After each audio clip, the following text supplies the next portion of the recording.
자, 오늘 본문을 보면 이제 사도들의 이름들이 이제 나열되어 있습니다.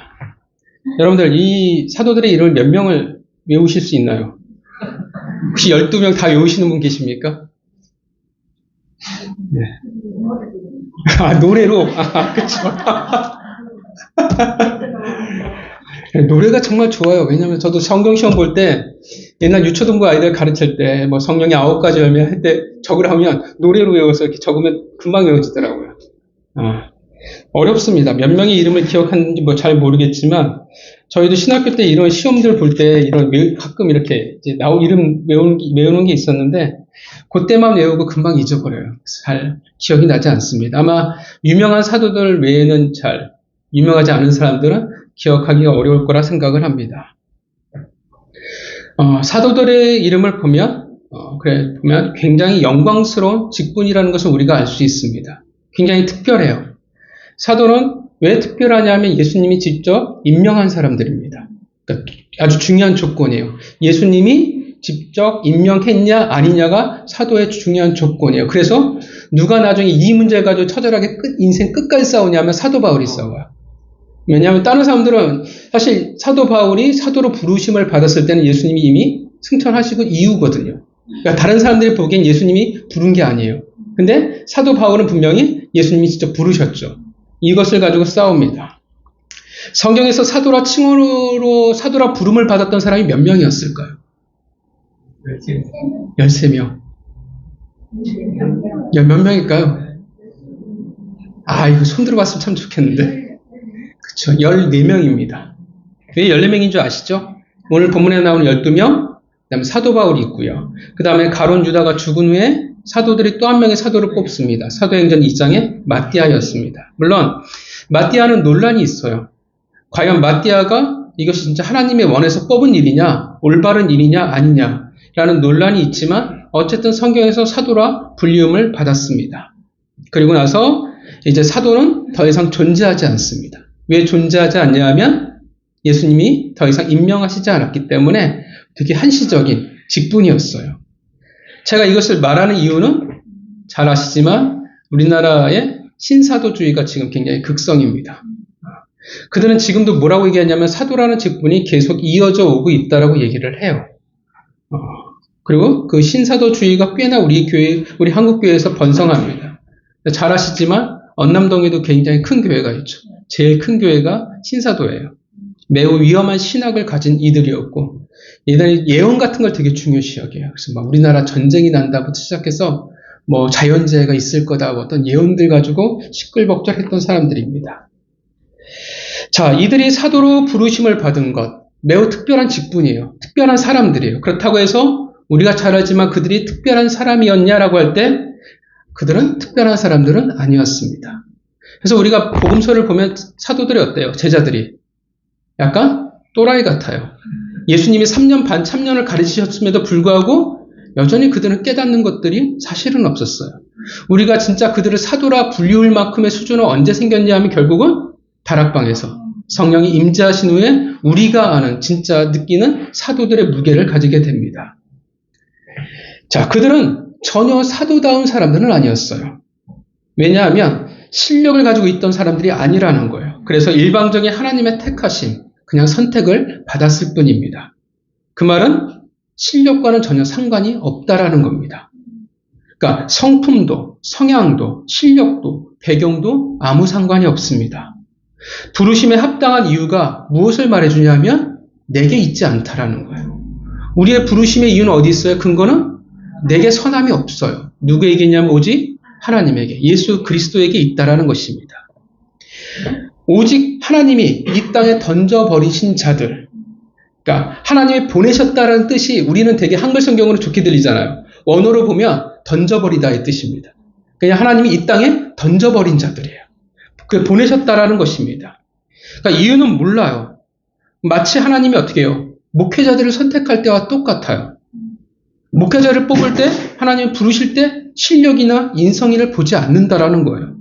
그 신앙 우리는 몰라요. 왜 선택했는지 우리는 알지 못한다라는 겁니다. 저도 신학교 갔을 때 처음에 놀랬던 것들이 저딴 것들이 신학생이구나라고 했을 때 되게 많이 전 놀랬어요. 예의도 없고 싸가지도 없는 것들이 어떻게 신학생이지?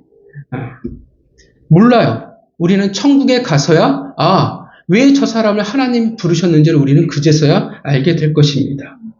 그래서 우리 많은 얘기하잖아요. 왜 저 사람이 목사여야 되는지, 하나님 왜 목회자로 부르셨는지, 저 사람을 왜 선택하셨는지 우리는 많은 의문부를 가집니다. 사도들은 수준이 높은 사람들, 즉 인격적으로 또 다듬어진 사람들은 결코 아니었습니다.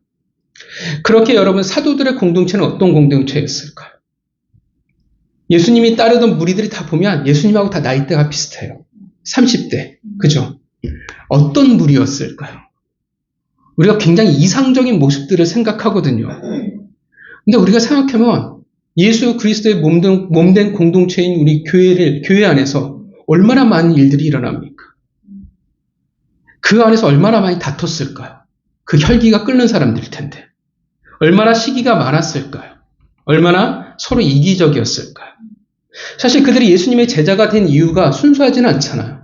이 땅 가운데 혁명을 통해서 한 자리를 차지하는 것이 그들의 중요한 이유였습니다. 성경에선 저번에 설교했지만 천국은 마치 알곡과 가라지가 같이 있는 곳이라 말씀하셨던 것처럼 진짜 알곡과 가라지가 함께 있는 것 같은 그런 모습이 예수 그리스도의 공동체였을 거라 생각을 합니다.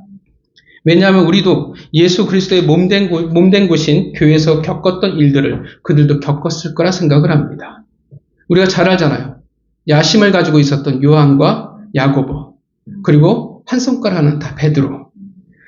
도마는 의심쟁이였죠. 빌립은 굉장히 꼼꼼했던 사람이었고요. 마태는 민폐였고, 그리고 시몬은 오늘날 말하면 독립군이었고요. 그리고 딴 마음을 품었던 가룟 유다가 있었습니다. 그러니까 다 달라요. 색깔들이 다 달라요. 교회를 보면 알잖아요. 나와 닮은 사람이 없어요. 나하고 안 맞는 사람이 오히려 교회는 훨씬 더 많습니다. 쉽지 않았을 거예요. 그나마 예수님이니까 그나마 버텼을 거라 생각을 합니다. 그나마 유지된 것이라 저는 생각을 해요. 정말 이런 것들을 사도로 왜 예수님이 택하셨을까 싶었을 거라 생각을 합니다. 정말 아무것도 내세울 것이 없는 12명의 사람들이었습니다. 그런데 오직 내세울 것이 없기 때문에 무엇을 말해주냐면 오히려 하나님만이 그들의 근거가 되는 사람들이라 말할 수 있습니다. 그러니까 그들이 한 것은 결국 뭐가 되냐면 사람이 한 것이 아니라 하나님이 한 거라는 것입니다. 아무 근거가 없는 아브라함을 통하여 믿음을 이 땅에 보여주셨듯이 아무 근거가 없는 그들을 통하여 새로운 나라의 백성, 교회를 우리에게 보여주고 계시는 것입니다. 그러하기에 가장 적합한 사람들이라 생각을 합니다. 오직 하나님만이 근거이십니다. 하나님이 하셨습니다라고 고백하기에 가장 어울리는 사람들인 것입니다. 그리고 오늘 바로 우리가 그의 가장 적합한 사람들입니다. 우리는 사도들은 아니지만 12제자의 닮은 꼴이 바로 우리들이기 때문에 그렇습니다. 예수 그리스도로 말미암아 우리는 한 부르심을 받았지만 우리는 각자 모두 어떻게 해요? 영광스러운 이름을 부여받았지만 우리는 다 달라요. 같지 않아요. 연합이라는 게 이렇게 힘든 거구나, 정말 피를 토하는 거구나, 이렇게 아픈 거구나를 가지고 우리를 배워나간다는 것입니다. 그래서 우리는 근거를 내세울 게 없어요. 내가 열심히 해서 교회를 세웠고 하나님의 나라를 내가 영광을 들었다고 우리는 내세울 게 없다라는 것입니다. 똑같아요. 우리는 다 어떻게 해요? 성향이 다 달라요. 성격도 다 달라요. 배경도 다 달라요. 이게 참 하나님의 공동체의 특징인 것 같아요. 가정도 그래요. 서로 사랑해서 결혼하지만 결론은 저 사람은 나하고 정반대구나를 우리는 깨닫게 된다라는 것입니다. 하나님이 참 교회를 만들어갈 때 친한 사람들만 묶어서 만들어갔으면 참 좋을 것 같은데 신기하게도 교회는 오히려 나와 안 맞는 사람들이 훨씬 더 많습니다. 그래서 교회가 세워져 나간다는 것 자체가 말이 안 돼요. 사람에게는 근거가 없습니다. 그것이 은혜의 신비라는 것입니다. 오직 한 꿈, 한 사명으로 이 땅에 꽂아 버리셨기에 우리가 지금 이렇게 달려갈 수 있으며 그렇게 이것이 우리의 근거가 되어지는 것입니다. 그리고 하나님이 하셨다라는 게 우리의 영광이라는 것입니다. 오늘 본문에 나오는 이름들이 바로 그 영광된 이름이라는 거예요. 그들이 잘나서 실력을 가져서가 아니라 하나님이 하셨기 때문에 그렇습니다. 베드로라 하는 시몬을 비롯하여 그의 형제 안드레와 세베대의 아들 야고보와 그의 형제 요한 빌립과 바돌로메 도마와 세리 마테 알페오의 아들 야고보와 다데오 가나나이 시몬 및 가롯 유다입니다. 그리고 이어서 우리의 이름이 그곳에 함께 있을 줄 믿습니다. 다 같이 하나님의 일방적인 선택을 받아서 그 나라를 만들어가는 영광의 이름이 우리가 될 줄 믿습니다. 자, 그런데 오늘 12명의 이름 중에 좀 특별하게 유별나게 기록된 한 사람이 있습니다. 그게 누구냐면 다른 이들과 좀 약간 색다르게 기록된 사람이에요. 바로 세리 마테입니다. 여느 다른 사도들과 다르게 소개가 되어 있어요. 왜 다르게 소개가 되어 있을까요? 그쵸, 직업이에요. 그 어느 누구도 오늘 본문을 보면 직업이 소개되어 있지 않습니다. 굳이 말하자면 가나나인 시몬, 즉 열심당의 시몬이 있는데 약간 이건 직업과는 좀 다르죠. 열심당은 이해하기 쉽게 얘기한다면 좀 전에도 말씀드렸지만 독립군에 해당합니다. 그들은 무력 투쟁을 통해서 로마의 지배에서 벗어나는 것, 무력을 통해서 다시 다윗의 왕국을 만드는 것이 그들의 목적이었습니다. 그렇게 볼 때 어떻게 해요? 독립군이잖아요. 전혀 부끄러움이 없는 사람들이에요. 그런데 세리 마테는 달라요. 왜냐하면 세리라는 그 직업 자체가 어떻게 해요? 굉장히 수치스러운 직업이고 수치스러운 신분이었습니다. 어느 누구도 그렇게 소개하지 않아요. 베드로를 무식쟁이 뱃사람이라고 얘기하지 않습니다. 요한을 성격이 급한 놈이라고 말하지 않아요. 요한의 별명을 아시죠? 우레의 아들이에요. 우리가 사도 요한을 생각하면 사랑의 사도해가지고 되게 성격이 온유하고 이렇게 생각하지만 물론 나중에 바뀌었죠. 그런데 원래 예수님을 만났을 땐 우레의 아들이에요. 그만큼 성격이 급한 사람이었다라는 겁니다.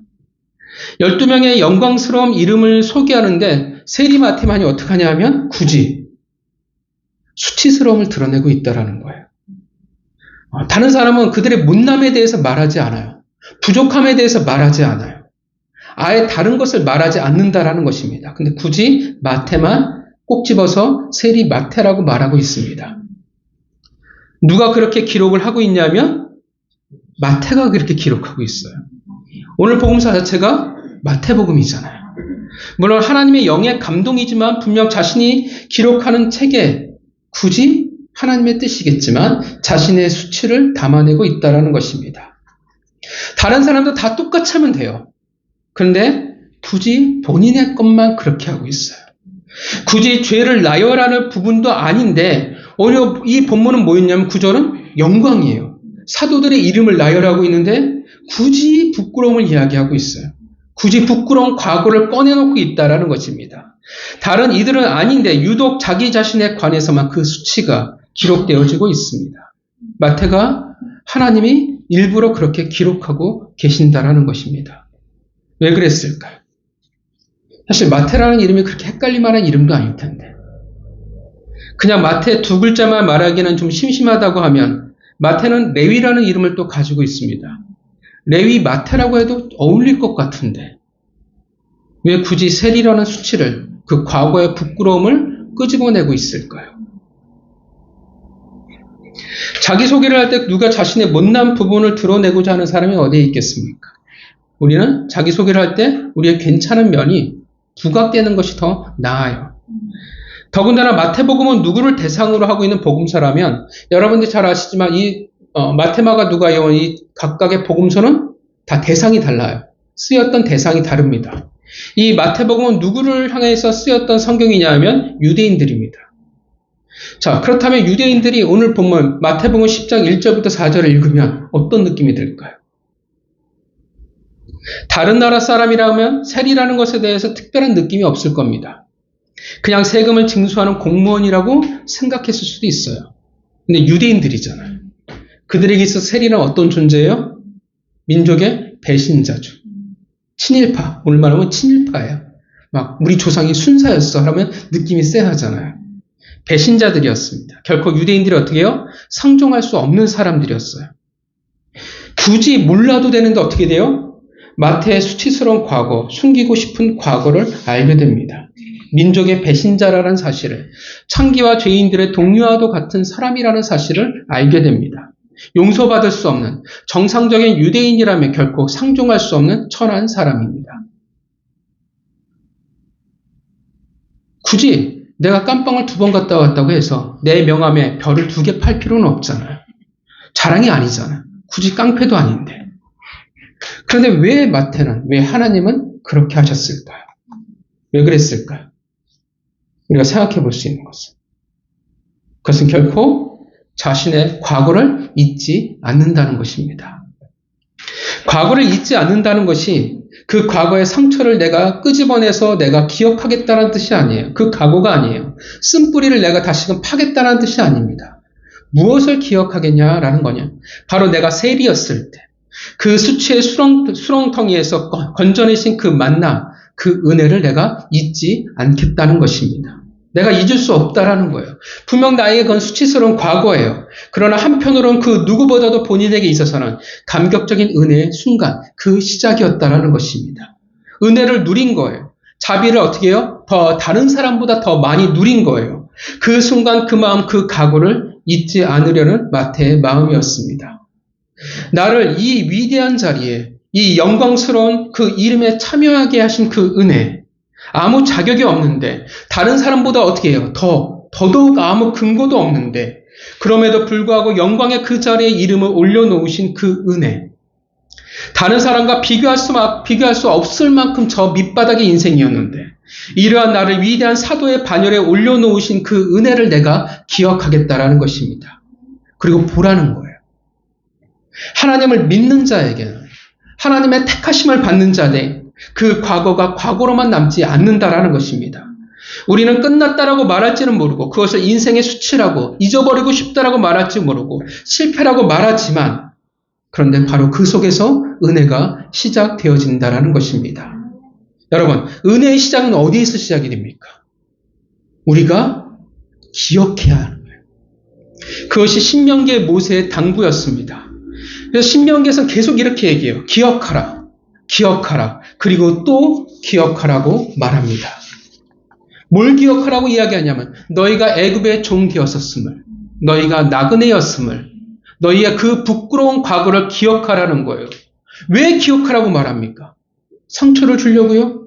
찌른데 또 찌르게 하려고요?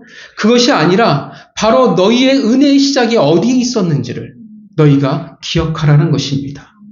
기억하는 것에서 우리의 은혜가 시작되기 때문에 그렇습니다.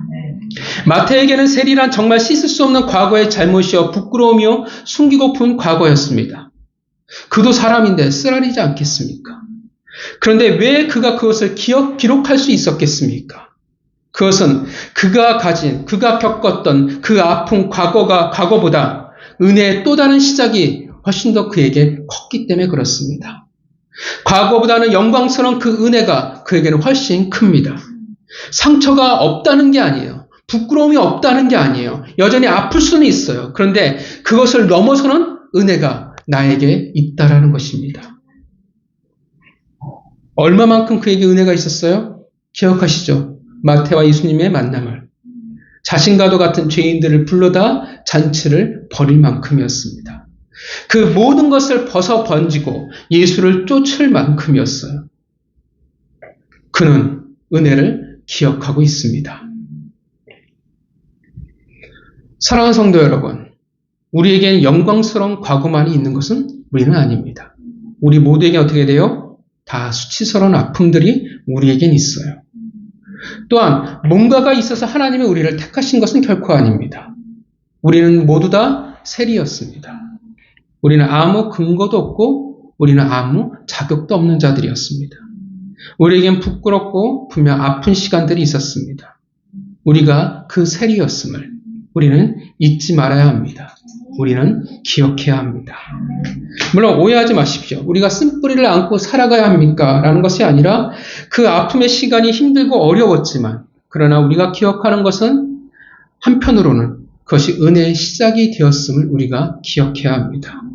더 큰 은혜의 시작이 되었다는 사실을 우리가 알아야 합니다. 수치의 순간이요, 아픔의 순간이었지만 한편으로 어떻게 해요? 은혜가 맞닿았던 시간이 되었음을 우리가 기억해야 합니다. 우리의 실수는 아팠다라는 그 기억으로 말미암아 은혜마저도 우리가 잊어버리고 살아간다라는 것입니다. 아니면 내가 괜찮아졌다는 것으로 은혜를 함께 날려버려요. 그 은혜를 잊었기에 우리는 정작 은혜를 누리며 살아가지를 못합니다. 상황을 은혜로 생각하다 보니까 우리는 결국 신앙의 절뚝발이가 될 수밖에 없습니다. 은혜가 없기에 오히려 난 꽤 괜찮은 사람이라고 우리는 착각하며 살아갑니다. 나의 나된 것은 주님의 은혜라고 우리가 고백을 하는데 정작 뭐라고 얘기하냐면 내가 열심히 노력했어. 내가 잘했어라고 생각을 하기 시작을 합니다. 영광의 그 반열에 내가 꽤 괜찮은 사람이야. 내가 열심히 있는 사람이니까 내가 가능했어. 내가 열심히 해서 이렇게 하나님께서 이렇게 하셨어. 라고 우리는 착각하기 시작한다는 것입니다. 자꾸 어떻게 해요? 근거를 내게서 찾기 시작해요. 그래서 교회에서 허다한 싸움들을 보면 근거가 어디에 있냐면 사실 나예요. 내가 열심히 했는데 왜 안 알아줘? 내가 이렇게 했는데 왜 나한테 이렇게 해? 잘난 사람이 될 수밖에 없어요. 잘난 사람은 예수님이 그렇게 말씀하셨던 작은 사람, 소자가 될 수가 없습니다. 아니면 반대로 그 아픔만이 전부가 되는 사람들이 있습니다. 은혜가 부어졌음을 잊어버려요. 그리고 뭐에 집중하냐면 그 아픔만을 집중하며 살아가는 사람들이 있습니다. 기억하라는 것은 단지 아픔이 아니라 그 아픔에 맞닿아 있었던 은혜, 그리고 그 아픔 속에서 이끌어 가셨던 은혜를 기억하는 겁니다. 그랬더니 어떻게 되어지냐면 내 아픔과 쓴뿌리, 근데 그거보다는 하나님의 은혜가 더 큰 것을 우리가 알게 되는 것입니다. 마태는 그 세리였던 그 과거가 분명 아픔이었겠지만 그러나 더 큰 은혜를 그는 놓치려 하지 않았습니다. 우리 모두에게는 각자의 아픔이 있습니다. 각자의 과거가 있습니다. 그리고 그 지금의 아픔들, 참 우리를 힘들게 하고 있는 아픔일지라도 우리는 기억해야 돼요. 내가 무엇을 보고 있는가? 내가 무엇을 먼저 기억하려 하는가? 은혜에 맞닿았던 그 순간, 그 시작을 잊지 마시기를 바랍니다. 아픔보다도 더 큰 은혜가 여러분들에게 있었음을 여러분들이 기억하시기를 바랍니다. 평생 상처를 가지고 살아가지 마시고 평생 상처보다도 더 큰 그 은혜로 여러분들이 살아가시기를 바랍니다. 수치의 자리에서 우리를 각자 부르셔서 이제는 하나님의 감히 꿈을 담는 그릇이 되게 하셨습니다. 이제는 그 영광스러운 반열에 우리의 이름이 있게 되었습니다. 1절, 예수께서 그의 제자들을 이 교회에서 여러분들을 부르사 권능을 주시느니라.